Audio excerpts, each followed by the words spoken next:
नमस्कार दोस्तों, define stop loss में आपका बहुत बहुत स्वागत है। दोस्तों हमारे सामने मनप्पुरम फाइनेंस लिमिटेड का डेली चार्ट है। आप चार्ट का स्ट्रक्चर देख सकते हो। The stock is in a fabulous move, higher highs and higher lows का पैटर्न बनाते हुए स्टॉक कंटिन्यूसली मूव कर रहा है। तो every time it is shifting its अपने हाइज को हर बार ऊपर की तरफ शिफ्ट कर रहा है और अपने लोस को भी हर बार ऊपर की तरफ शिफ्ट करते हुए डाउ थ्योरी को कंटिन्यूसली फॉलो करते हुए the stock is continuously moving.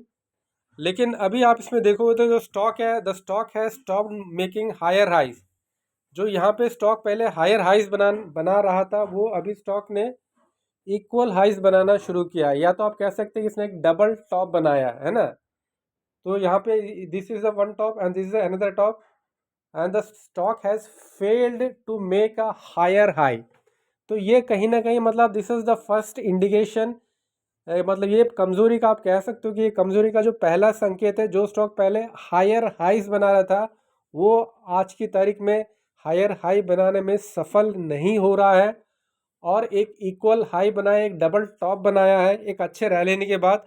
तो ये एक संकेत हो सकता है कि रिवर्सल का, this can be an indication for a stock to reversal. ठीक है ना दोस्तों। इसके बाद जैसे आप इसका सुपर ट्रेंड देखोगे तो इसका जो सुपर ट्रेंड है, ठीक है ना, इक्वल हाइज बनाने के बाद इसका जो सुपर ट्रेंड है वो नेगेटिव हो चुका था। यहाँ पे दिस वाज द कैंडल। मैं थोड़ा इसको और जूम करता हूँ, मैं इसको थोड़ा और जूम करूंगा ताकि इट इज ये आपके लिए मतलब you are able to watch it clearly. तो यहाँ पे स्टॉक ने हुआ क्या कि बेसिकली स्टॉक ने इक्वल हाई बनाया और इक्वल हाई बनाने के बाद इसका जो ये वाला जो कैंडल है, this candle has made the super trend negative. ठीक है ना, ये कैंडल ने सुपर ट्रेंड को नेगेटिव किया। ठीक है, उसके बाद ये आप बात अलग बात है कि इसके बाद हमें एक फॉलो अप बाइंग, एक फॉलो अप सेलिंग देखने को नहीं मिला। ठीक है ना। तो इसके बाद फिर आप देख रहे हो कि स्टॉक में एक कंसिक्यूटिवली 4 ग्रीन कैंडल्स देखने को मिले। तो एक्चुअली होता है क्या है दोस्तों, जब एक आपका जब सुपर ट्रेंड नेगेटिव, यदि ये स्टॉक यदि प्राइस यहाँ से रिकवर कर जाता है, यहाँ से रिकवर कर जाता है, तो ये जो यहाँ पे जो रेड लाइन है, ये रेड लाइन यहाँ पे नहीं बनता। क्योंकि स्टॉक ने इस लाइन को ब्रीच कर दिया तो आपका ये स्टॉक इसके नीचे चला गया, तो यहाँ पे रेड लाइन बन गया। तो ये जो रेड लाइन है ये एक छत के जैसे काम करेगा, ये रेजिस्टेंस का काम करेगा। मतलब आपके घर के ऊपर जैसे छत है, तो उस प्रकार ये छत बन गया है। तो स्टॉक भले यहाँ से रिकवर करके ऊपर की तरफ जाए, तो ऊपर इस छत से जा तो होगा क्या है कि इस छत से जाएगा, ऊपर की तरफ जाएगा, स्टॉक आपके ऊपर की तरफ जाएगा, छत से टकरा के नीचे आ जाएगा। तो वही आप देख पा रहे हो, स्टॉक वो छत तक पहुंच भी नहीं पाया, उससे पहले स्टॉक ने रिवर्स कर लिया है। और जो आप आज का जो कैंडल देखोगे, ये जो 4.76% की गिरावट है, और ये this is a very big candle. Big candle का मतलब है किंग कैंडल बोल सकते हो आप इसे, एक मोरूबोजू कैंडल बोल सकते हो। और जहां तक इसका वॉल्यूम देखोगे, if I can show you the volumes also, मैं चाहूंगा कि आप इसका वॉल्यूम भी देखिए। तो वॉल्यूम्स आर ऑल्सो, इसका जो एवरेज वॉल्यूम्स होता है 4 मिलियन होता है, लेकिन आज आज इसने क्लॉक किया 10 मिलियन। तो 2 टाइम्स, 2 गुना ज़्यादा वॉल्यूम के साथ एक कैंडल बना है। तो आप ये कह सकते हो कि marubozu candle with a good volumes, अच्छे वॉल्यूम के साथ एक नेगेटिव कैंडल बना हुआ। और इसे आप कह सकते हैं this a bearish engulfing candle, क्योंकि इस कैंडल ने पिछले 4 दिन की बढ़त को, जो 4 ग्रीन कैंडल्स को अपने अंदर समा लिया है, 4 ग्रीन कैंडल को एक कैंडल ने ही खा लिया है। तो ये अभी आपका बन गया एक एनगल्फिंग नेगेटिव कैंडल। एनगल्फिंग हो सकता है कि इसके बाद स्टॉक क्या करे कि इसके बाद हो सकता है फिर यहाँ से ऐसे ग्रीन कैंडल बना के ऊपर की तरफ जाना शुरू करे। लेकिन ये जो ऊपर ये छत जो बन चुका है, ठीक है ना, ये छत इसको क्या करेगा, इसको ऊपर की तरफ जाने नहीं देगा।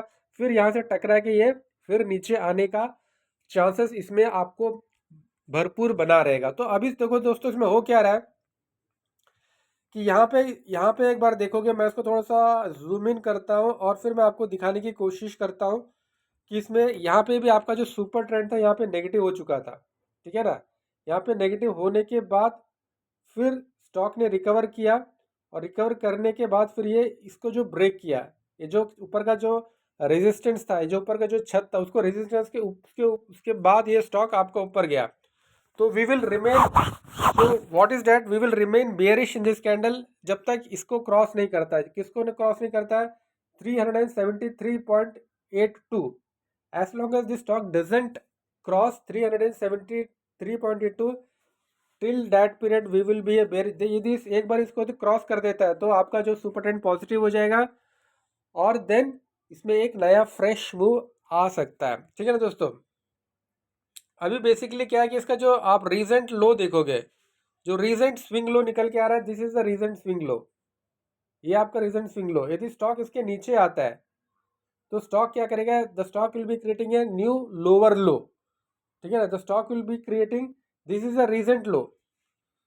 ये जो कैंडल था this is the recent low. यदि इसके नीचे आपका, यदि स्टॉक इसके नीचे आ जाता है तो इसके क्या दो तीन चीज इसमें एक साथ हो जाएंगे। एक तो आपका सुपर ट्रेंड नेगेटिव हो जाएगा। सुपर ट्रेंड नेगेटिव होगा क्या, तो सुपर ट्रेंड तो ऑलरेडी नेगेटिव है। और उसके बाद स्टॉक एक नया लोअर लो बनाएगा। अभी तक पहला तो इसने मतलब एक इक्वल हाई बनाया, the stock has made a equal high here, तो ये एक पहला नेगेटिव हो गया। और इसको ब्रीच करने का मतलब है स्टॉक एक नया लोअर लो बनाएगा, तो there is too negative for the stock. So you have to keep this thing in the mind. और जहाँ तक इसका जो 20 डे SMA का सवाल है, 20 day SMA is not coming, I think some more, ये इसमें ऑन है इसलिए इट इज़ नॉट कमिंग। तो अभी आप इसमें देखोगे कि इसका जो 20 डे SMA है, the stock is below 20 day SMA। तो यहाँ पे स्टॉक अपने 20 डे समय के नीचे आया था, ठीक है ना। उसके बाद स्टॉक रिकवर करता है और फिर उसको ब्रेक करता है, जो सुपर ट्रेंड को पॉजिटिव हो जाता है। तो यहाँ पे भी यही चीज़ है कि यहाँ पे भी आपका जो सुपर ट्रेंड को पॉजिटिव होना पड़ेगा। The stock has to become, the stock has to become positive. Super trend को एक बार थोड़ा बंद कर देते, then only we will be able to. तो यहाँ पे देखोगे, यहाँ पे आप देखोगे तो यहाँ पे आपका जो सुपर ट्रेंड नेगेटिव हो चुका था एट दिस ऑड लेवल। यहाँ पे आपका जो सुपर ट्रेंड नेगेटिव हुआ था और स्टॉक ने एक नया स्विंग लो भी बनाया था शायद, if I am not wrong. एक बार हम यहाँ पे भी देखते हैं क्योंकि इसी प्रकार का कुछ हमें यहाँ पे देखने को मिल रहा है। हाँ, इसको थोड़ा जूम करता है तो व्हाट हैज़ हैपेंड हियर, यहाँ पे जो चीज़ हो वही यहाँ पे भी हो रहा है।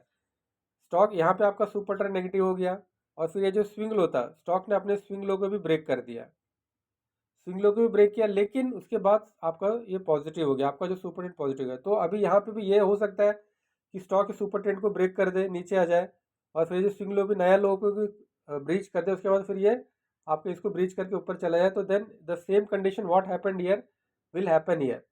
बट लेकिन यदि स्टॉक इसको ब्रीच नहीं कर पाता है, 373 को यदि ब्रीच नहीं करता है और ये जो इस लो को ब्रीच करता है, जो स्विंग लो बना हुआ है इसको यदि ब्रीच करता है, तो then we will be very bearish in the stock. इसका जो स्टॉक का जो स्ट्रक्चर है, द स्ट्रक्चर विल बी, जो चेंज ऑफ कैरेक्टर हो जाएगा, चेंज ऑफ स्ट्रक्चर हो जाएगा and the stock will become bearish in all aspects.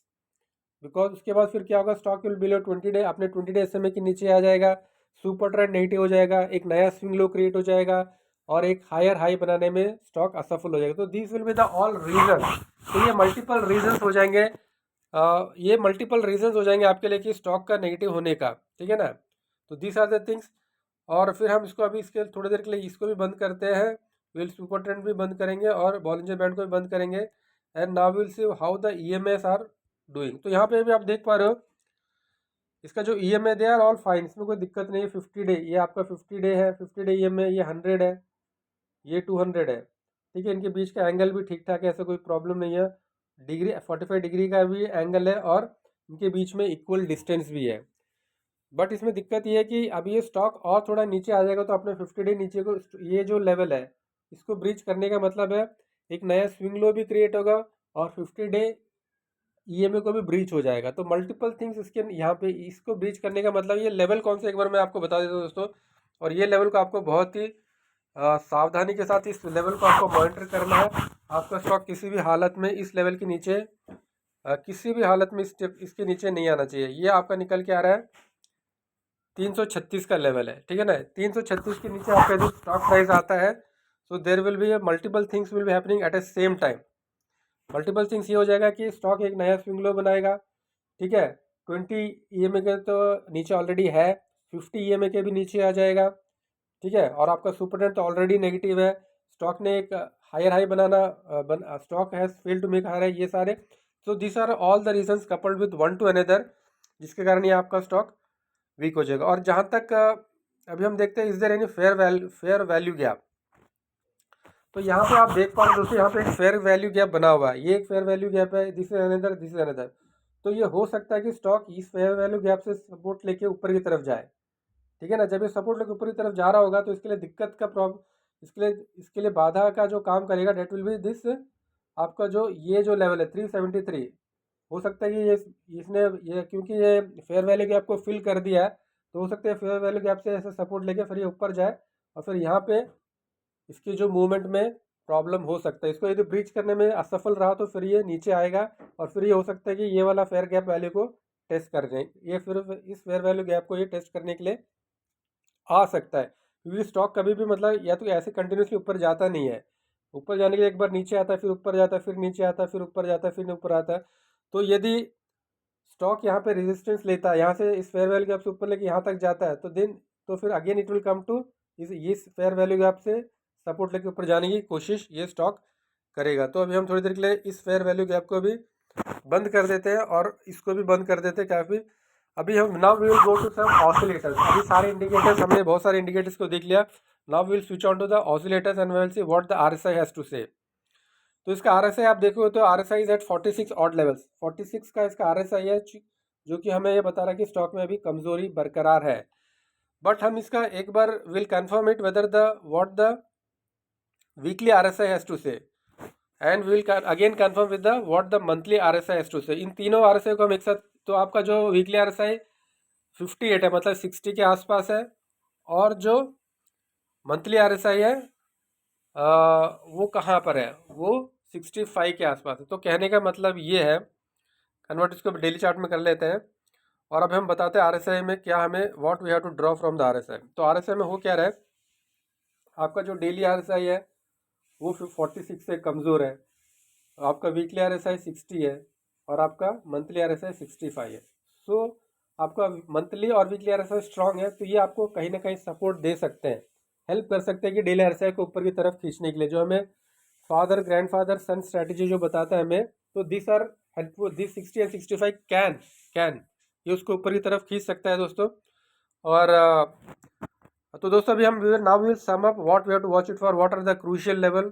Now we will sum up our video, हमने क्या डिस्कस किया और कौन से लेवल हमारे लिए इंपॉर्टेंट रहेंगे। तो अभी हमारे लिए इंपॉर्टेंट लेवल रहेगा दोस्तों, मैं आपको जूम कर रहा हूँ, ये जो स्विंग लो है, ये जो रीसेंट स्विंग लो दोस्तों, इस recent swing low is very crucial for us, जो कि 340 के आसपास का निकल के आ रहा है। स्टॉक इसको ब्रीच करेगा, यदि स्टॉक इसको ब्रीच करता है तो आपको फिर तुरंत स्टॉक से निकल जाना पड़ेगा, क्योंकि इसको ब्रीच करने का मतलब है क्या 50 EMA के नीचे स्टॉक आ जाएगा, एक नया स्विंग लो क्रिएट हो जाएगा। और उसके अलावा आपका सुपर ट्रेंड ऑलरेडी नेगेटिव है, 20 SMA के नीचे ऑलरेडी है और स्टॉक ने अपना हाइज बनाना भी बंद कर दिया। तो this are all the negative for the stock. तो दोस्तों फिर आज के लिए इतना रखते हैं दोस्तों, फिर कभी किसी वीडियो आपसे मिलेंगे। तब तक के लिए धन्यवाद। आप हमारे चैनल में पहली बार आए तो आपसे विनम्र निवेदन है दोस्तों, आप हमारे चैनल को लाइक कीजिए, कमेंट कीजिए, सब्सक्राइब, इसी प्रकार अपना प्यार देते रहिए। आपका बहुत बहुत धन्यवाद।